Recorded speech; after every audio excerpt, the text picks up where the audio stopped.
How would I describe Kliptown? Man, a school with great value. Historical value. From the connection with the Freedom Charter, the mere fact that former President Mr. Mandela was here, the fact that we were the first school that included other races, we never reached that point where we can say, this is enough now. We want to do things, new things, every time. And this is why I'm so grateful for this competition, because it opened doors for us. And as I've said, that it proved to ourselves and also to other learners that we can do things. Make sure that we can do not just this, but more than this.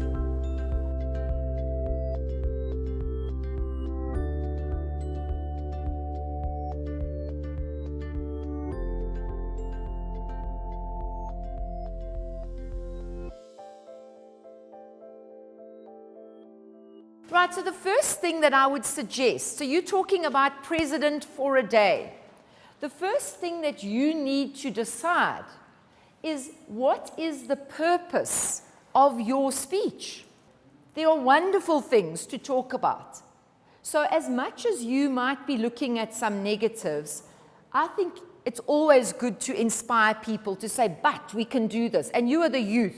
So if you are all depressed, then we are definitely going to run under a bus afterwards. If you flop, don't beat yourself up. We move on. Understand? It's life, you know? We grow from that. You know, you take that lesson, and then next year you come back bigger and better. Sanbonani, Dumelang, Afsheni, Dimachironi, Goeiedag, and good day to all honorable members of the House. Madam Speaker, Madam Deputy Speaker. Okay, can I start over? Right. All right.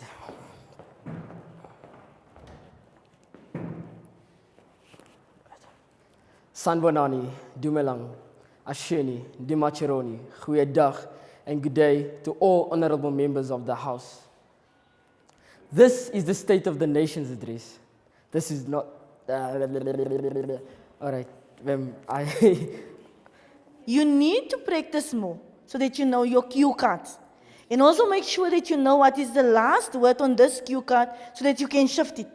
Are you with me? So that you don't sit with a cue card, it doesn't mean anything to you.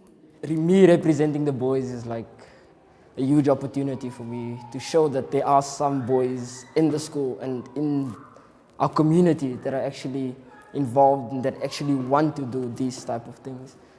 Out of 40,000 learners pregnant last year, 223 are from primary schools. I mean, think about it. 220 little girls having children of their own. When comparing the overall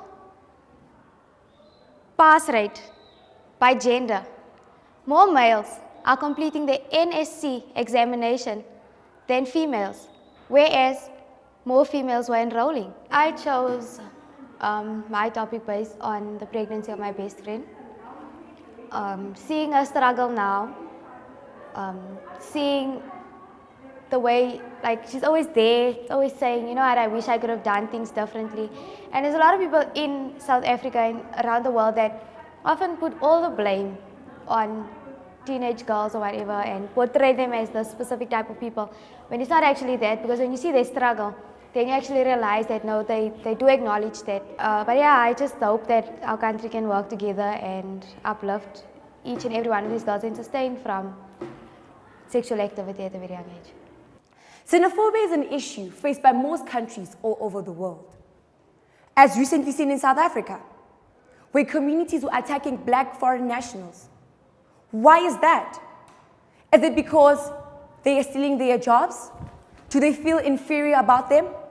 My family, my whole family, grandmother, grandfather, uncle, everybody is excited, extremely excited. Since I am going to be the first of the family to do public speaking.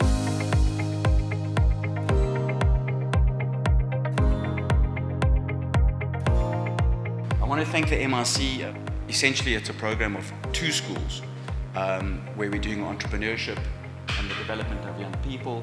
But I think what MRC recognized, if we want to cultivate and grow entrepreneurs, we also have to cultivate the spirit of asking questions and developing answers and being able to articulate those on platforms.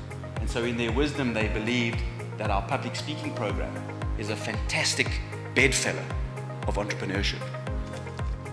What I've noticed is the government now doesn't focus on what the people of South Africa need. There are millions of people starving and struggling out there.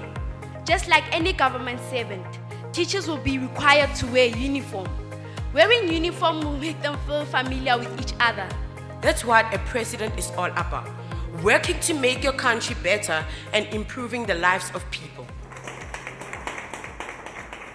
It's so disappointing. I worked hard, had sleepless nights. I even have knots caused by stress in the back of my neck because this has stressed me out as if I am the real president of this country. But next year I would come back better, stronger. I'll give everyone a run for their money. Nkosi sikeleli Africa. We sing this song to celebrate our achievements, to remember our legacy, to commemorate the battles, and to honor those who are willing to risk their lives so that South Africa can become the diverse nation it is today. The economy of this country is the core of its welfare and the well-being of its people. And if I were president, I'd make sure that this is sustained. Out of 40,000 learner pregnancies each year, 223 come from primary schools. I mean, shocking, right? Can you imagine 223 little girls having children of their own? It's nice knowing that you can speak to an adult, and just feel free and just talk, and they'll listen to you for once in your life. They'll actually listen to what you have to say, and it's nice knowing that what you said could probably change someone else's life, or it could help bring the change of tomorrow. It came a time where people were burnt to death, shops being looted and burnt down. Why was that? Because so they say, but they are stealing our jobs? Was that the cause of it? Do you ever think that they are trying to make a better living for themselves? The experience was wonderful because I met new people, made friends, and we had different opinions and learned how people interact with how they would address if they had to be a president. Yet, everyone can change. And that was Oscar Schindler showed us. He watched what was going on around him. He witnessed things that worried him. And what he decided to do was to put a list together of 1,000 names, men, women, and children, and convince the Nazis that he needs to save 1,000 people. He didn't say that to them. He didn't say, I'm going to save. No, I'm going to create another factory, and we're going to use them, and we're going to create ammunition and weapons, but we're going to use those slave laborers. My father is on this list. He's on page 10 of the list, and my uncle also was on that list. He saved my father's life because he took those 1,000 to a factory, did not allow the soldiers, the SS, to come into that factory. He looked after them. All his money he used to buy food and feed them. And in the end of the war, he saved the lives of those 1,000 and even few more. It was so close, and you were all so brilliant, but ultimately the winner, Miyoba Chitibi.